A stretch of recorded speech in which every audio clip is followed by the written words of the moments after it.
Bonjour, bienvenue à l'Académie de la transition énergétique. Alors dans ce module, nous allons parler de mesures et de comptabilité carbone. Laurent, bonjour, merci d'avoir accepté notre invitation. Bonjour Ahmed. Alors, quelle est ton activité et en quoi elle s'insère dans l'enjeu de transition énergétique? Chez Axio, on aide les entreprises dans leur transition bas carbone et on fait ça en commençant par un bilan carbone. Et après, on accompagne les entreprises pour identifier des actions concrètes pour réduire les émissions et communiquer sur leur bilan carbone. Qu'est-ce que c'est justement un bilan carbone et comment ça marche? Alors, un bilan carbone, c'est assez simple. C'est l'ensemble des émissions de gaz à effet de serre qui vont être émises par une entreprise. Et c'est des émissions à la fois directes et indirectes. Donc les émissions directes, ça va être par exemple les véhicules ou le chauffage des bâtiments. Et les émissions indirectes, qu'on appelle aussi le scope 3, c'est ce qu'il y a en amont et en aval. Donc en amont, c'est notamment tout ce qu'on achète ou tout ce qu'on se fait livrer. Et en aval, c'est ce qui va se passer une fois qu'on a vendu un produit, par exemple. On a vendu une voiture ou un four. On va consommer de l'énergie, consommer des carburants pendant toute la durée de vie de ce produit. Et c'est quelque chose qu'il faut également prendre en compte dans son impact.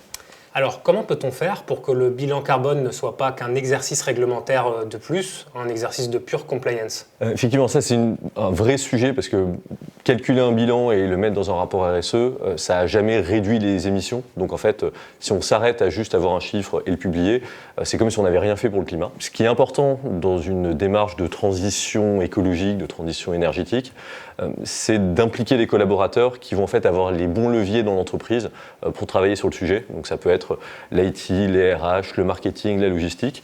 Donc un des premiers sujets clés pour que le bilan carbone ne soit pas juste de la compliance, c'est avoir une petite équipe projet, pas forcément toute l'entreprise, mais avoir 5, 10, 15 personnes qui vont porter ça en interne.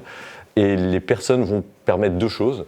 Déjà de récupérer les bonnes données, parce qu'il ne suffit pas juste de prendre les comptes en euros, on a besoin de données un peu plus précises, des kilowattheures, des litres, des nombres de produits, des tonnes, etc., pour faire ce qu'on appelle des équivalents carbone. Et ensuite, ces personnes qui ont les données, c'est elles qui vont pouvoir faire les actions ensuite. Ça va être le responsable RH qui va s'occuper de la mise en place du télétravail, le responsable achat qui va voir avec les fournisseurs comment on peut acheter différemment. Donc il y a une vraie démarche collective à la fois pour mesurer et pour réduire ensuite. Deuxième question qui en général suit la question de la compliance, c'est quel est le ROI d'une certaine manière de cette démarche et quel bénéfice une entreprise qui s'engage dans cette démarche peut tirer à court, moyen et long terme? Déjà, là, il y a un élément de contexte en ce moment. On voit bien que les coûts de l'énergie, électricité, gaz, carburant, augmentent, sont assez volatiles. Donc le bilan carbone permet déjà de faire le point là-dessus et de voir à quel point on est à risque là-dessus. Et l'avenir, a priori, ne va pas être que plein de bonnes nouvelles sur ces sujets. Donc c'est aussi un bilan carbone, ça permet de voir ce sur quoi on va pouvoir réduire les coûts sur ces sujets très liés à l'énergie.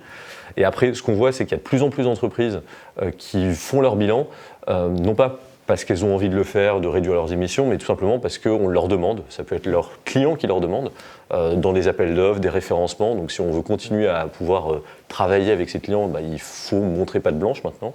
C'est aussi une demande pour les collaborateurs, en tant que marque entreprise, en tant qu'employeur. C'est un vrai projet qui peut fédérer les équipes et qui peut aider à recruter. Et c'est depuis un peu plus récemment, on va dire, un sujet auprès des investisseurs. Tant les banques que les fonds d'investissement, ils veulent s'assurer qu'ils sont du bon côté de l'histoire sur la transition bas carbone. Donc ils veulent s'assurer que les entreprises dans lesquelles ils investissent ou avec qui ils font des prêts, elles s'engagent dans une vraie démarche. Et une fois qu'on a réalisé ce bilan, évidemment l'enjeu c'est de faire adopter dans la durée les conséquences, voire les revirements stratégiques qui en sont tirés. Comment on fait justement pour faire vivre ce bilan dans la durée et le transformer en opportunités nouvelles? Pour le faire vivre dans la durée, ce qu'il faut se dire, c'est que la transition énergétique, écologique, bas carbone, on en a jusqu'à la fin de notre vie, pour le dire de manière un peu triviale. Typiquement, un bilan, on le refait chaque année. Ça permet de mesurer comment on s'est amélioré en termes de réduction des émissions. Et on fait ça avec sa fameuse équipe projet qui chaque année se retrouve pour faire le point, voir où on en est, quelles actions ont pu être menées, si on ne les a pas faites, pourquoi, qu'est-ce qui a bloqué.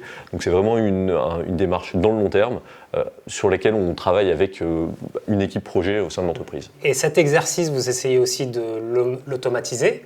Jusqu'où on peut aller dans l'automatisation, justement? C'est effectivement un sujet qui, paradoxalement, est aujourd'hui assez peu automatisé. Et c'est assez délicat d'y arriver. Je vais un peu aller dans le détail là-dessus. Ce qu'on voit, c'est que aujourd'hui, les bonnes données pour mesurer son bilan carbone, elles vont être un peu dispersées dans toute l'entreprise. Donc c'est moins un sujet d'automatiser, avoir des connecteurs automatiques pour récupérer les informations, que de déjà savoir quelles informations sont disponibles et où aller les chercher.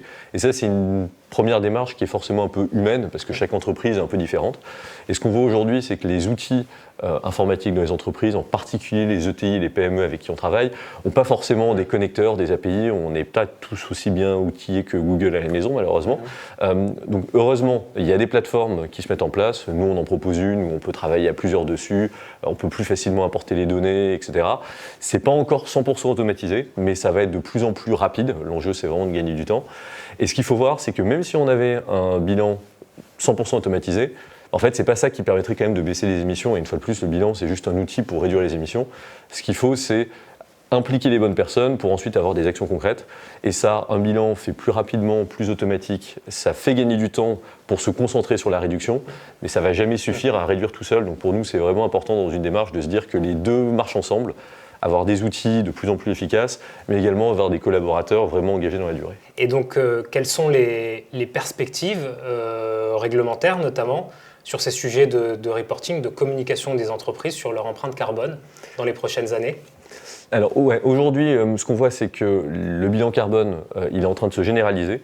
Aujourd'hui, il est obligatoire tous les 4 ans pour les entreprises de plus de 500 salariés. Certaines entreprises plus grandes doivent déjà le faire chaque année.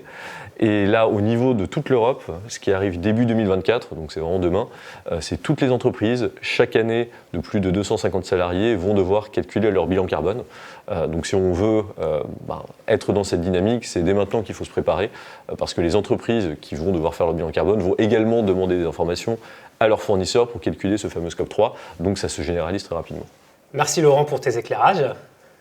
Merci à toi. Et puis nous nous retrouvons bientôt pour un autre module de l'Académie de la transition énergétique.